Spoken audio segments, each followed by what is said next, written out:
तांदलियावाला के थाना मामू कंजन में सीपीओ फैसलाबाद की जानिब से खुली कचहरी का इनेकाद किया गया।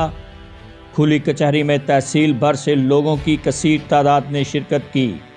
गुलाम मुबशर मेकन ने साइलिन के शिकायत सुनी और उनके हल के लिए मौका पर ही अहकामात जारी किए। ज़्यादातर साइलिन पुलिस थाना मामू कंजन के खिलाफ शिकायत लेकर हाजिर हुए। खुली कचहरी में एसपी सर्कल, डीएसपी और सर्कल के तमाम एसएचओज भी मौजूद थे।